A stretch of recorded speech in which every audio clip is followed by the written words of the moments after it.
ఇప్పుడే జీ5 app download చేయండి. చూడండి మీ ఫేవరెట్ టీవీ షోస్ ఎప్పుడైనా ఎక్కడైనా. భ్రమరా, చెల్లెం అసలే ముందే బాధలో ఉంటే నువ్వేంటి? అంటే ఇప్పుడు కాకపోతే ఇంకెప్పుడు మాట్లాడాలి చెప్పండి? వదిన్నలా చూస్తుంటే నా గుండె తరుక్కుపోతుంది తెలుసా? పరాయి వాళ్ళని నమ్ముకుంటే ఇదిగో ఇలాగే అవుతుంది. మేమేమో అయిన వాళ్ళం, దానిలాగా మేము మోసం చేస్తామా ఏంటి? నా కూతుర్ని నీ కోడల్ని చేసుకుంటానని మాట ఇచ్చి తప్పావు. మా ఇంటి కాబోయే కోడలు నా మేనకోడలు దీక్ష.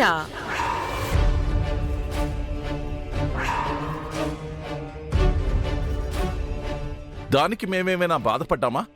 సరే, ఏదో గొప్ప సంబంధం కదా అని మా కూతుర్ను వద్దనుకున్నా గాని మీ మాటకి ఎదురు చెప్పకుండా కామ్గా ఉన్నాం.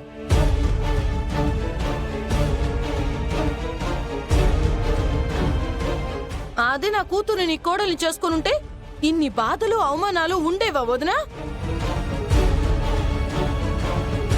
మన ఆశలో ఆలోచనల్లో ధర్మం ఉన్నప్పుడే మనం కోరింది సిద్ధిస్తుంది. వారికి మాటిచ్చి తప్పడం మంచి పద్ధతి కాదమ్మా.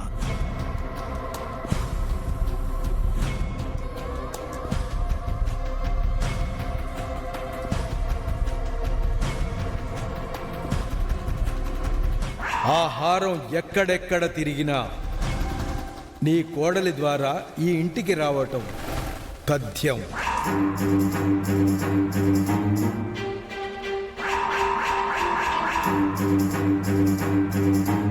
అదేంటి గురుగారు, నా ఇంటికి రాబోయే కోడలే రాజమణిహారం తీసుకొస్తుంది అని మీరే చెప్పారు కదా? ఇప్పటికీ అదే మాట చెప్తున్నానమ్మా. నీ కోడల ద్వారానే ఆ రాజమణిహారం నీ చెంతకు చేరుతుంది. కానీ ఏ కోడలి ద్వారా వస్తుందో అని చెప్పలేను. ఆ రాజమణిహారం ఎప్పటికైనా నీ కోడలి వెంట నీ ఇంటికి రావటం తథ్యం, తథ్యం, తథ్యం, తథ్యం, తథ్యం.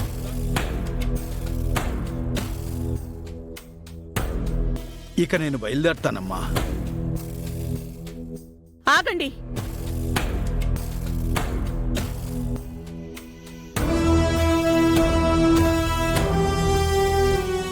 నా పెద్ద కొడుకు నిశ్చితార్థం అనుకుంటే అది ఆగిపోయింది. ఆ చెడ్డ పేరు నేను భరించలేను.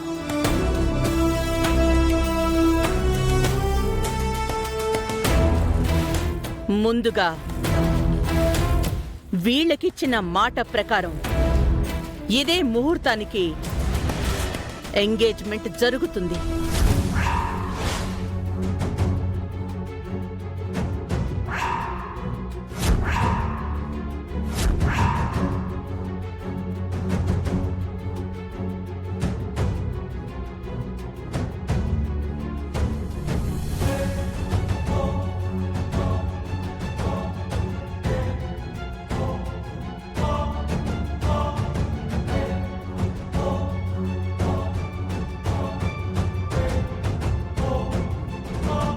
నా మేనకోడలు దీక్షతో అరుణ్ పెళ్లి జరుగుతుంది.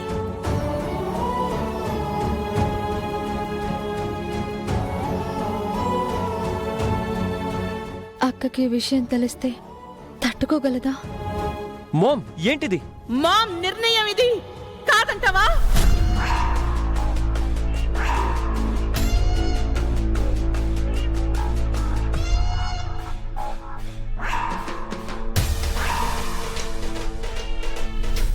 మీరందరూ వీళ్ళిద్దరినీ ఆశీర్వదించి వెళ్ళండి.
తీసుకోమ్మా తీసుకోమ్మా.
జీ5 యాప్ డౌన్లోడ్ చేసి అన్ని ఎపిసోడ్స్ పూర్తి ఉచితంగా చూడండి.